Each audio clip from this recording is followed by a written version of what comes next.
Hello my dear students. क्या मुझे सही लग रहा है कि आज के क्वेश्चन आपको बहुत ज़्यादा पसंद आ रहे हैं?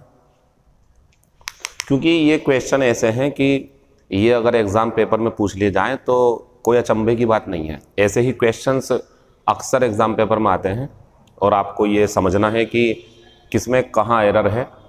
मैं आज और आज से आगे जितनी भी क्लासेस होंगी मैं एनालिसिस करवाता हुआ चलूँगा आपको। एनालिसिस से मेरा मतलब क्या है? We will justify every word written in the sentence. हम हर शब्द को सही ठहराते हुए जाएंगे जो हमारे सेंटेंस में लिखा हुआ है, और नहीं है सही तो सही करेंगे। Let's start the class. आप ये बताइए, दिस स्टोरी जो मेरा सब्जेक्ट है, क्या इससे कोई प्रॉब्लम आपको? क्या कोई ऐसी बात कि सर दिस स्टोरी सब्जेक्ट नहीं बन सकता? मुझे तो ऐसा नहीं लगता कोई बात। सब्जेक्ट सही बना हुआ है, दिस स्टोरी। दिस के बाद में स्टोरी भी सही है, और ये सब्जेक्ट जो बना हमारा सिंगुलर है। आगे चलते हैं। अब यहाँ आते हैं टेल। तो this story tell, subject singular और टेल लगा हुआ है। आपको नहीं लगता कि टेल में जो डू है वो गलत है? 1 नंबर मिलेगा आपको अगर आप मेरी इस बात से सहमत हो और मानते हो कि सर जब सब्जेक्ट सिंगुलर होता है तो हमारे सेंटेंस में डज लगना ज़रूरी है, अगर डू दिया हो तो उसे हटा करके। अब बढ़िया हो गया सेंटेंस आपका, लेकिन और भी चीज़ें चेक करनी है हमें। अब आता ऑब्जेक्ट, बढ़िया है, मेन वर्ब के बाद में ऑब्जेक्ट। फिर यह कहानी हमें बताती है किसके बारे में? अबाउट। द ब्रेवरी, द के बाद में नाउन, एब्स्ट्रैक्ट नाउन है। ऑफ 2 ब्रदर्स, वो भी सही है।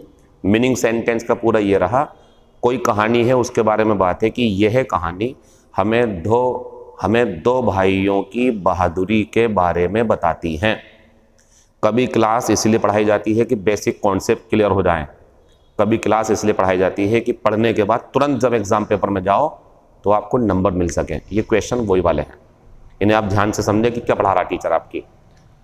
दिस स्टोरी सिंगुलर था, डज लगना जरूरी था, बाकी सेंटेंस में कोई गलती नहीं है। Question number 2। विनीता, जहां तक मुझे लगता है विनीता कोई एक पर्सन है, फीमेल और सिंगुलर है। अब जब ये सिंगुलर है तो सैंड से मैं संतुष्ट नहीं हूं। आप संतुष्ट हो तो बताओ।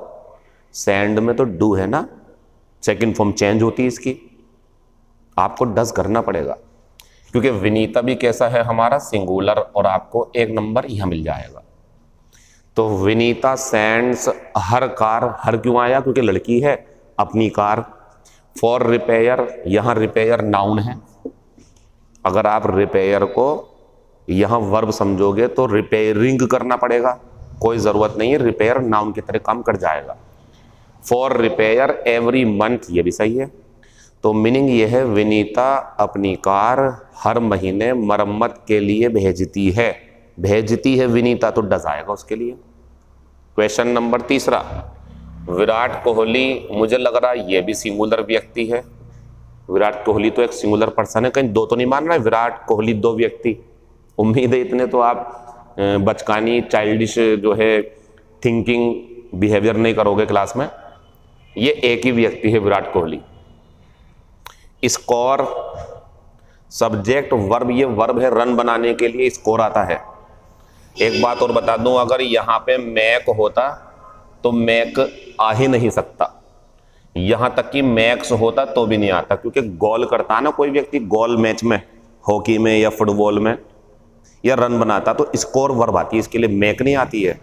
तो एक तो स्कोर वर्ब आएगी, लेकिन एक परेशानी ये है कि विराट कोहली जब सिंगुलर है तो क्या यहाँ स्कोर बढ़िया है या स्कोर्स होगा? डज लगेगा इसके अंदर।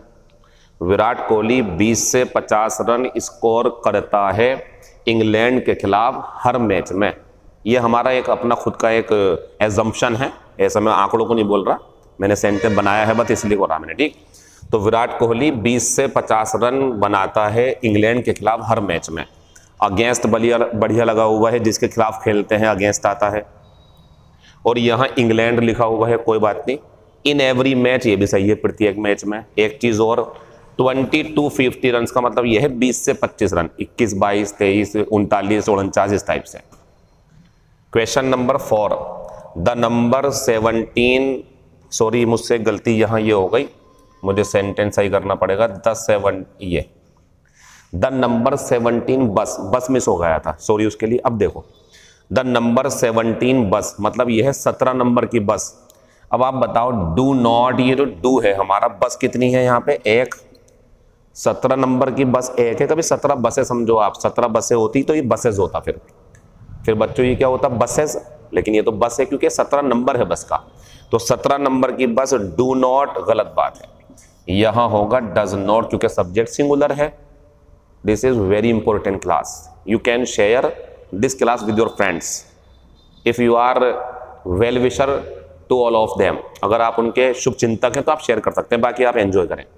द नंबर 17 बस does not stop here, 16 number की बस यहां नहीं रुकती है। बाकी सब बढ़िया है यहाँ पर, लेकिन एक चीज और देखें, इट जो है वो भी बहुत बढ़िया क्योंकि बस के लिए आया है। और फिर इसके बाद में स्टॉप में डज लगा हुआ है, ये भी बहुत बढ़िया। अगर अभी वहां स्टॉप कर दूं तो एक गलती वहां हो जाएगी, लेकिन वो सही है। तो 16 नंबर की बस यहां नहीं रुकती, यह मयूर विहार में रुकती है। इट बढ़िया, बस के लिए, स्टॉप्स में डज बढ़िया, बेहतरीन सेंटेंस। क्वेश्चन नंबर 5, इट पता है आपको? नहीं पता तो बता दो, सिंगुलर होता। प्राकृतिक घटना के घड़ी का समय बताना हो, 5 बज रहे हैं, इट इज 5 o'clock। 9 बज रहे हैं, इट इज 9 o'clock। अगर बादलों का गरजना बताना हो तो इट इज थंडरिंग। बारिश होना बताना हो तो इट इज रेनिंग।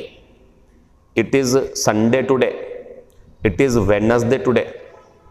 तो प्राकृतिक घटना या समय बताने के लिए इट का इस्तेमाल करते हो, ये सिंगुलर होता।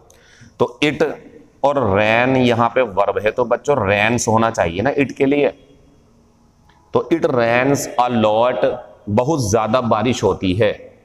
In this part of the country, देश के इस हिस्से में बहुत ज्यादा बारिश होती है। ये वहां के एरिया के बारे में एक फैक्ट है, वहां ये होता ही है, इसका मतलब ये है। तो आंसर हो जाएगा हमारे डज। बाकी सब कुछ बढ़िया। कुछ और प्रॉब्लम हो तो आप मुझे, अच्छा एक चीज और है, आप ये काम करें, इससे क्या होता है बच्चों, इससे हम और बेहतर से बेहतर होते जाते हैं। मैं तैयार हूं आपकी हेल्प करने के लिए। अगर आपको लगा करे कि सर ये जो वीडियो आप पढ़ा रहे हो इसमें क्वेश्चन नंबर पहले में ये चीज मेरी समझ में नहीं आई, कुछ और जो मैं पढ़ा रहा हूँ उसके अलावा कुछ और भी इसमें, कि सर वो क्यों हो गया, दिस और दैट, ये इस टाइप से, इट कहाँ से आ गया, दिस क्यों नहीं आया, ये बातें, लेकिन लॉजिकल, बेवजह नहीं। आपको लगता है कि सर मैं समझ नहीं पाया, तो आप मुझे कमेंट में मैसेज करें, मैं आपको रिप्लाई करूंगा नेक्स्ट वीडियो में, ठीक। एक काम और कर सकते हैं, आप अपना कोई पर्सनल क्वेश्चन, लेकिन टॉपिक से चलता हुआ होगा तो ज़्यादा मज़ा आएगा, कि सर इसमें देखना क्या गलती है और ये ऐसे बता रहे हैं, तो मुझे आप भेज सकते हैं, मैं आपको डिस्कस करके बता दूंगा। क्वेश्चन नंबर 6, स्पीक स्लोली, ये इंपरेटिव सेंटेंस है, बढ़िया। धीरे बोलो, टू अना एंड लीना, लीना और अना से आप हल्के हल्के बोलो, धीरे धीरे बोलो, कोई गलती नहीं है यहाँ तक। इंपेरेटिव सेंटेंस है, स्पीक स्लोली, स्लोली भी बढ़िया एडवर्ब के रूप में मेन वर्ब के लिए। धीरे धीरे बोलो अना और लीना से, बिकॉज क्योंकि दे। अब दे क्यों आया? क्योंकि लीना और अना दो लोग हैं, तो वहां शी नहीं आ सकता, वहां दे आएगा, बढ़िया दोनों के लिए दे। लेकिन मुझे ऐसा लग रहा है जैसे दे के साथ डज, ऐसी ही गलती पेपर में आएगी आपके सामने, आप तुरंत पकड़ ले करें ऐसे, आप डज नॉट का कर दो डोंट, अब सही हो गया आपका सेंटेंस। और speak English very well, Hindi, अना और लीना से हल्के हल्के बोलो, आराम आराम से, स्लोली, क्योंकि वो लोग अच्छे से अंग्रेजी बोलना नहीं जानते। सब कुछ बढ़िया, बट डोंट करना है डज नॉट की जगह। इट कॉस्ट, इट सिंगुलर है सर, आपका सवाल। सर जैसे आपने इट रेंस करा, तो सर कॉस्ट से भी कर दो ना, रुको, रैन की सेकंड फॉर्म रैंड, लेकिन कॉस्ट की सेकंड फॉर्म नोट करो, कॉस्ट ही होती है, थर्ड फॉर्म भी कॉस्ट ही होती है, तो मैं नहीं कर पाऊंगा, मैं यहां इसे सेकंड फॉर्म मान लूंगा। तो सर आप इसमें भी मान लो ना सेकंड फॉर्म, नहीं सेकंड फॉर्म तो रैंड होती है ना उसकी, उसे कैसे मान लो, वह डज ही करना था। यहां मैं रैंड भी कर सकता हूं, लेकिन ये फिर इस क्षेत्र का जो एक फैक्ट है यहाँ के बारे में, सच्ची बात है, फिर वो ऐसा हो जाएगा, बारिश हुआ करती थी इस क्षेत्र में बहुत ज्यादा, कर सकते हैं, रेंड भी ज्यादा बेहतर यही है, डज करना चाहिए आपको। डू हाइड करते हैं और पास्ट का कोई मामला ना हो तो डज लगाया करो। तो यहाँ पे बच्चों जो कॉस्ट है ये सेकंड फॉर्म है, क्योंकि इसकी second form third form same होती। हिंदी ये है, इट कॉस्ट हिम 5,000 रुपीज। इस चीज ने जो भी है उसे 5,000 रुपये की कीमत देनी पड़ी इसके लिए।